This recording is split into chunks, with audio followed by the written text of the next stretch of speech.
Halo, di video kali ini kita akan coba untuk menyelesaikan permasalahan rangkaian listrik. Nah, di sini diketahui ada sebuah rangkaian seperti berikut ini, dan yang ditanyakan, tentukan GGL total atau garis gaya listrik total dan arus totalnya. Oke, kita coba jawab. Nah, pertama kita harus tahu dulu apa yang dimaksud dengan garis gaya listrik atau GGL. Jadi GGL ini merupakan tegangan yang timbul saat sumber tegangannya belum mengalirkan arus listrik. Misalkan sebuah baterai. Jadi kalau biasanya diagram baterai atau sumber tegangan seperti ini ya. Jadi positifnya yang panjang dan negatifnya yang pendek.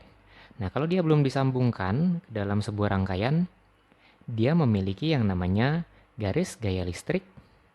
Disimbolkan seperti ini, mirip E, sebesar 1,5 volt, misalkan seperti ini.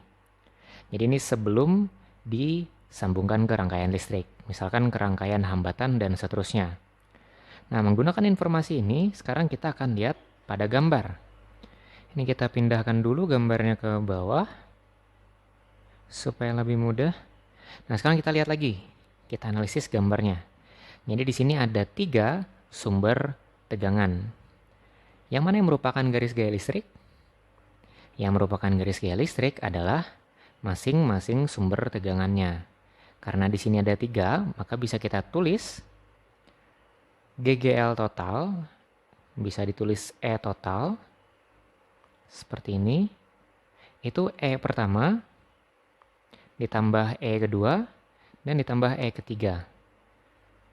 E pertamanya 6 volt, keduanya 6 volt, dan ketiganya juga 6 volt. Karena ini sama-sama memiliki sumber yang mirip atau sejenis. Nah, berarti ini kita jumlahkan, kita dapatkan 18 volt untuk GGL totalnya. Sehingga nilai GGL totalnya ini bisa kita masukkan ke rumus arus listrik yang mengalir dalam rangkaian tertutup. Ingat, rangkaian tertutup itu menyebabkan arus listrik dapat mengalir. Jadi ini kalau lihat, ini tertutup, jadi bisa mengalir ya. Dari positif, kemudian ke hambatan, dan masuk lagi ke kutub negatif yang paling kanan. Berarti kita harus ingat rumusnya, yaitu adalah I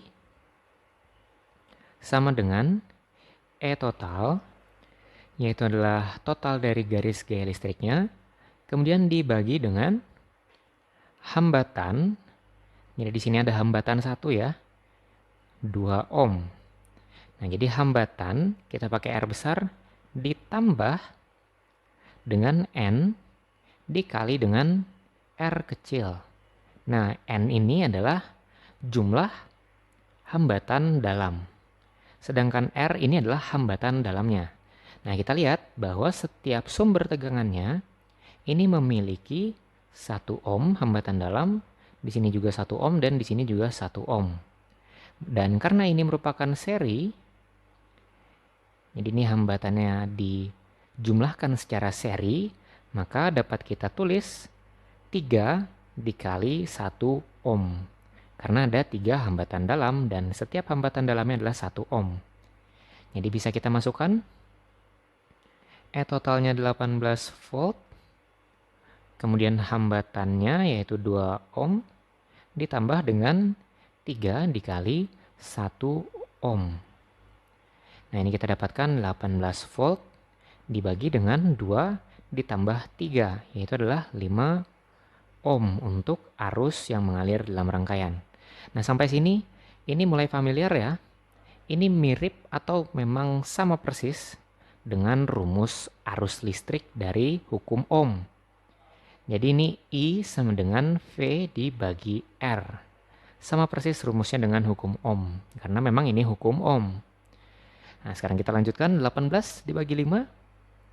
Itu kita dapatkan arusnya 3,6 ampere. Jadi dapat kita simpulkan untuk garis gaya listriknya atau GGL totalnya adalah 18 volt dan arus listrik totalnya adalah 3,6 ampere.